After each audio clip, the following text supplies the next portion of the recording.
Hi, Old Man Taylor coming to you from the reloading bench again. Today's objective is we're going to go through every single step required to take this spent 308 case that I fired at the range yesterday and turn it into a 308 cartridge that I'm going to fire at the range tomorrow. Now here's the catch. The range I'm going to tomorrow is a 600-yard range. So I'm going to use the very basic things that you need to reload cartridges with an eye on a slightly more precise cartridge than we would typically create. All right, I'm not going to go to the extreme of those 1,000-yard line competition guys with special equipment. I'm going to use the equipment that we should already have to create a 308 cartridge with just basic hand loading for 100-yard target practice or hunting, for instance. I'm going to add a little bit more, a little bit finer to give us a little more precise round that should be accurate to 600, 800, maybe even 1,000 yards. Would not take it into competition, wouldn't be going to that extreme, but should be able to ring steel no problem at 600 yards. So we're going to start with the spent case and go through every single step and end up with a loaded cartridge. Here it is. So when we're talking about cleaning our cases, I'm dry tumbling. There's a lot of different ways to do this: wet tumbling, pins, ultrasonic. This is the easiest, cheapest way to go about it. It does just fine for me. The question I get sometimes is, what material are you using? Walnut shells, that type thing, are pretty standard, pretty common. Running a little bit of long grain rice in the reloader or in the tumbler these days. So I'm mixing that with the walnut, kind of stretching that walnut out. The rice is cheap. And adding just a touch of brass polish to that to really make that brass shine, pop a little bit. Is that necessary? Not at all. I do like it, and that's why I do it. Don't have to.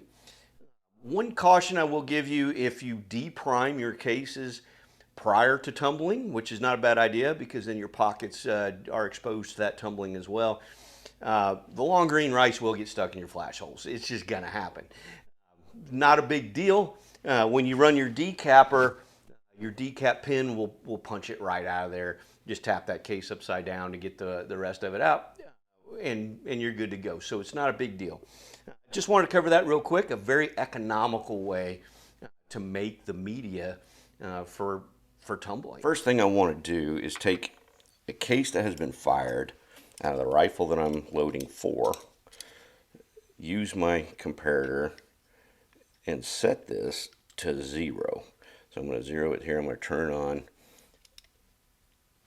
spin the case, make sure you're getting a good solid reading, then hit the 0 button. Now I have a case that is fire formed to my chamber. What I'm looking for here is to set this shoulder back just 1, 2, maybe 3 thousandths. 2 seems to be the standard that most folks are using. So I have to lube my case to run it through my sizing die, and just a touch there on the end, just whatever's left on my finger. So I'm going to use paste for this only because I'm probably going to have to run it through several times. And if I use other types of lubes, I may have to let them off gas for like 15 minutes or something. This is just really fast. So when I go to production, I won't use the paste. It works just fine. It's just a little slow. In fact, it's actually a much better. All right, so I've sized that now. I just kind of guessed at the setting. It's a little bit off, touching the shell plate. And my case is grown. It's actually longer. That's what we expect. What I'm looking for is that positive number to turn negative, and that means that I've fully sized and I'm beginning to set that shoulder back. All right, so I'm going to make a small adjustment on the die. Let's check it again. So now I'm starting to shrink.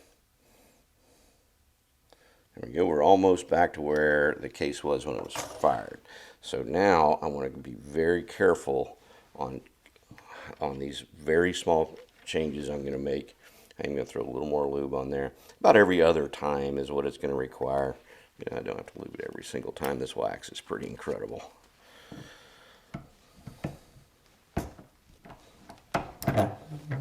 Okay, let's see how close we are.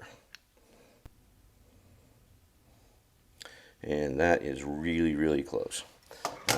So let's go ahead and snug it. Now let's take a final measurement and see where we are.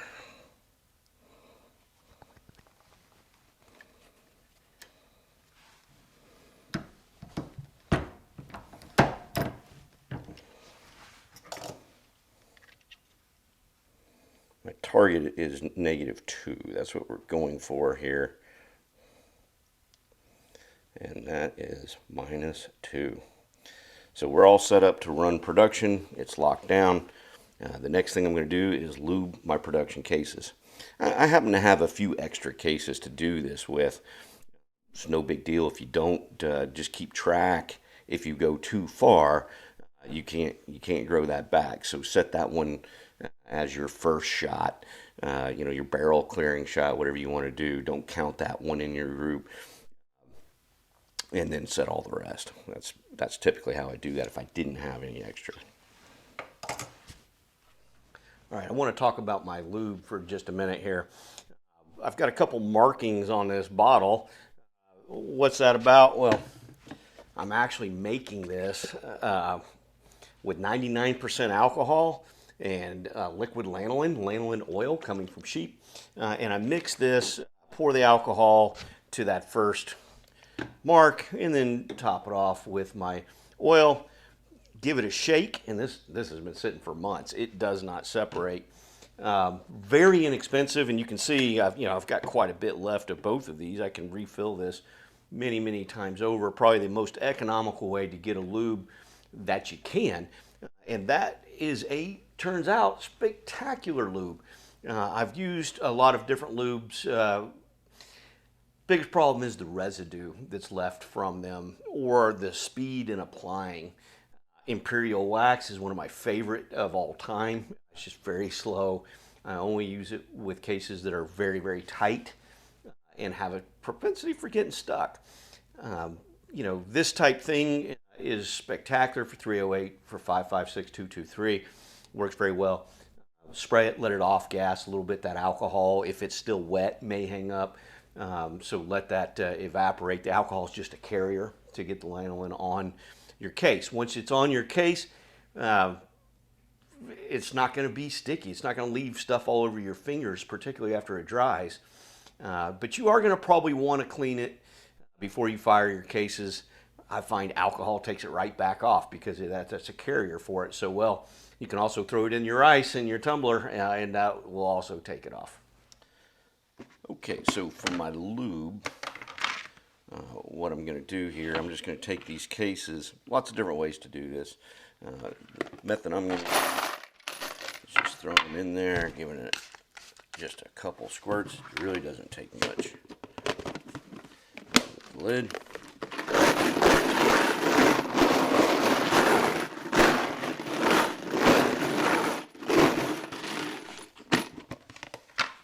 Cases are ready to go. So I'm going to let that off gas. It is being carried by that alcohol, so it's going to need just a couple minutes, and then we're going to start feeding it.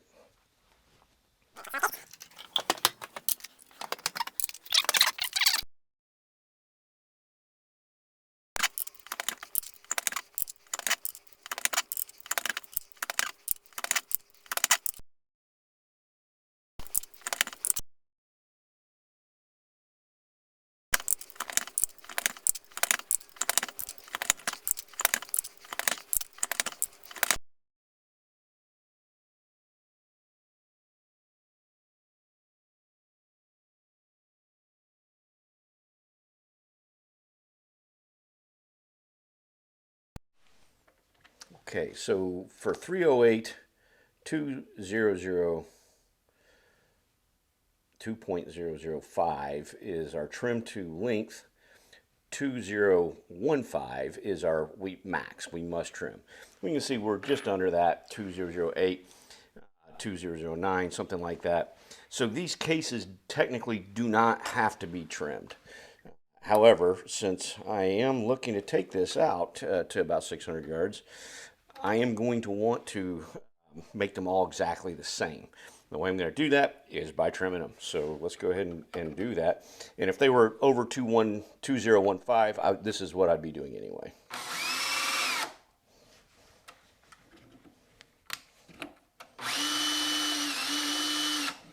All right, not much came off of that at all. But I am going to have to go through the whole process to get them all exactly like that.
All right, let's load some primers.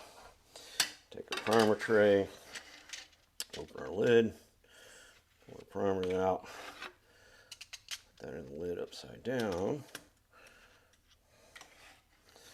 Got a couple there that need to be picked up. So I'm just looking for shiny sides up.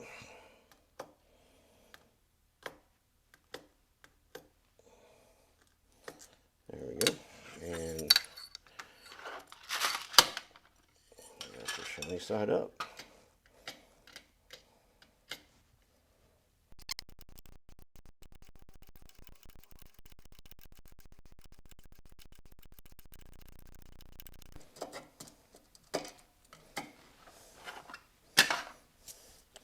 And I want to mark my tube so I know what's in there.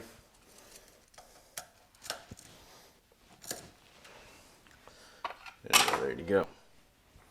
Now at this stage, if I had work I needed to do to the primer pockets, particularly removing crimps, that type thing, that's what I'd be doing at this stage.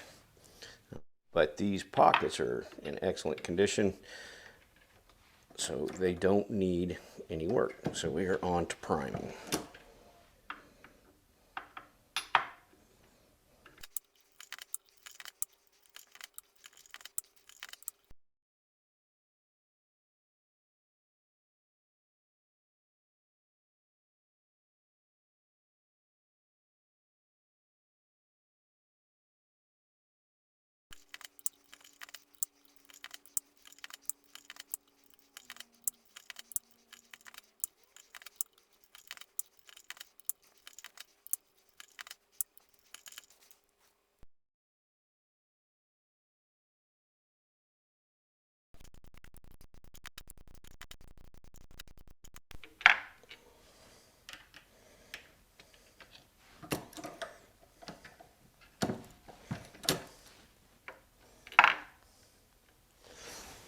All right, gunpowder is next.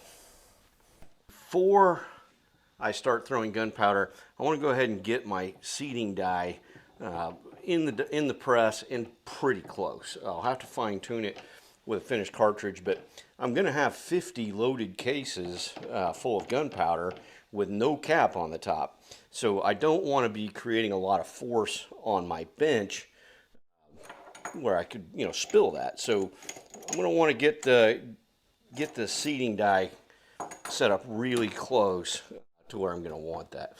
So the way I set mine is I'm just kissing with that just a little bit, so I get a little bit of cam over, just a touch, so that I know I'm at the very top. All right.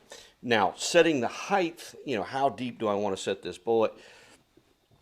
So what I've got is, I call it my standard.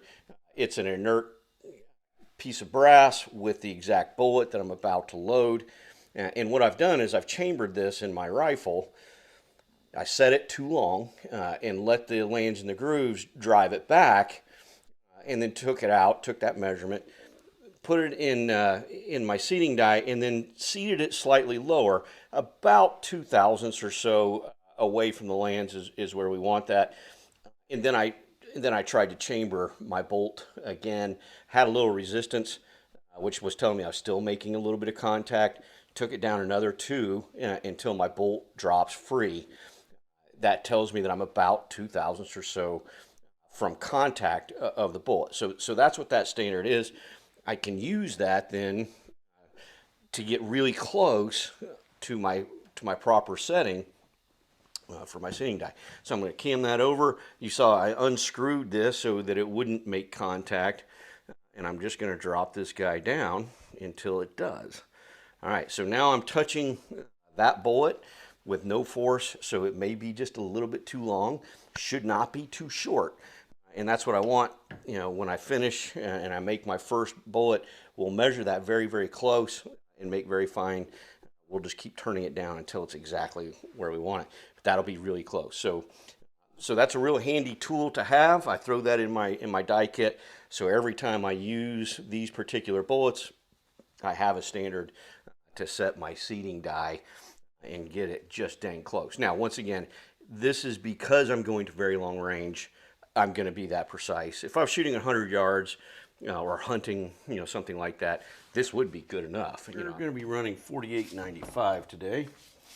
Feels like I got almost 2 pounds, a little less. I'm going to start by filling this guy up. And we're going to want to put some in our trickle charger. So once again, if I was range shooting, just shooting some paper at 100 yards or creating some hunting loads that, I was probably going to be using within 100 yards, I would just weigh this charge and then throw right from my thrower into the case all the way down. But I'm going for a little more precision today. So what we're going to do today is we're going to trickle charge each charge and get it within half a tenth or so would be good enough. Our scales are going to let us do even better than that. I'm going to go ahead and calibrate these guys. All right, so that guy is done. This guy we're going to see, because of that large base, the wind is going to move that. It's going to move up and down about a tenth or so. So we're actually using this scale, and we're using that one when we're at 0 to verify this one. That's the idea. So this will be our primary workhorse, and that will be our way of double checking that. So when we go to throw our charge, I have no idea where this is set. So usually about the 3rd charge or so is correct.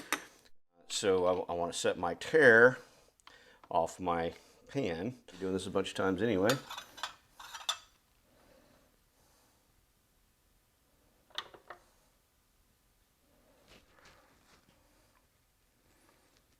Now I've got 141.4, 141.31, so 3.3. So they're disagreeing just a tiny amount. Really, the main thing here is not that I'm within 100th of a grain of gunpowder. It's that they're all the same. That's really what I'm after. So I can see this one's now at 1.413. This one's at 3.3. So that one's moving, and that is telling me it's reading 4.13 and some change, and it's rounding that up or down with this giant pan. Any air movement at all around there causes that to shift a little bit and drift. This one's being a little more stable, so we're just going to validate off of that one, and we are going to work off this. All right, so this charge, 41.95, and I want to take that up to 42.3.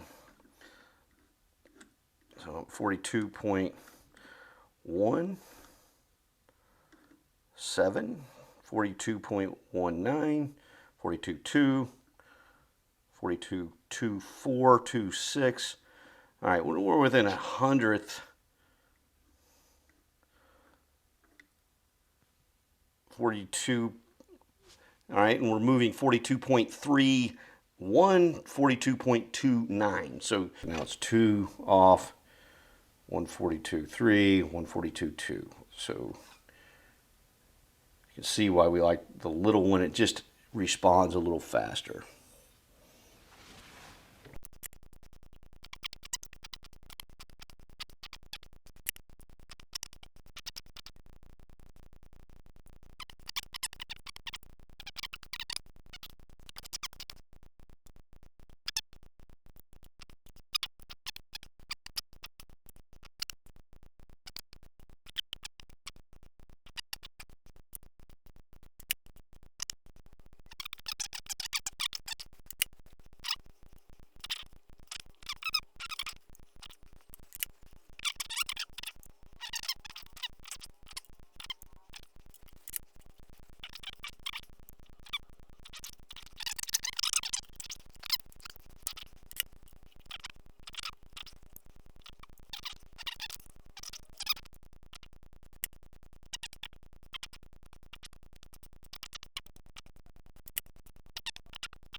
All right, so next we are going to seat bullets. In order to do that, we need to measure our overall cartridge length, which I talked about a little bit earlier. You know, that's that standard I was using. I've already calculated that for this particular bullet. It's going to be 2.960 is going to be our length of case with a seated bullet. So we're going to start with where that standard set us and see how close that is. I'm hoping it's just a touch long or right on, and we can lower the seating die, you know, just a wee bit as we need to get that right on that measurement. All right, and I've got 2.960. I am dead on. By using that standard, that set it precisely where I want to be. That is the finished bullet. We are good to go. So I'm now just going to go into mass production. I'll get the box to set my bullets in as I complete them, and we'll just crank out seating the bullets, which is the second to last step. Now, we're almost finished. All right, here we go.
All right, so the last step that I'm going to need to do here is obviously mark my box, but I still have lube on my cases from when we resized them.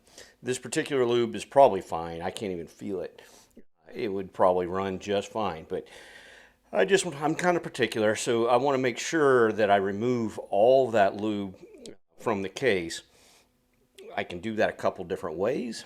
When I use one shot, a type of spray, that I would put back in the tumbler with some clean media and just let that clean that up, for an hour or something like that. But this is the lanolin with alcohol, so I'm just going to wipe it off with a little bit of alcohol. That does a great job of cleaning that up. So that'll be my last step, just getting some rubbing alcohol and running over every case, and then these are ready to fire.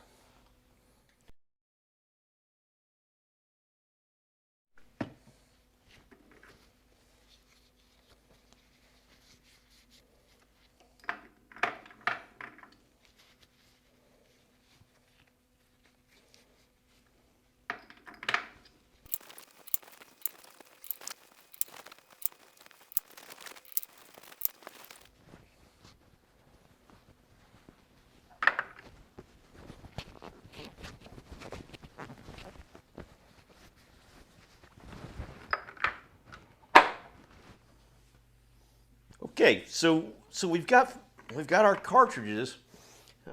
Our next stop is the rifle range. So let's see how these guys do. Probably print some groups in 100, maybe mess around at the 2, the 3. But we want to see what happens at the 600. That's going to be the interesting part, right? So stay tuned, and I'll add the results of the day for how they worked.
If you have any questions about how I did this, the equipment that I used, the methods I used, the reason I used certain measurements or not, feel free to hit me up in the comments below. In fact, that actually helps the channel quite a bit, so feel free to leave comments, questions, concerns in the comments. I will respond.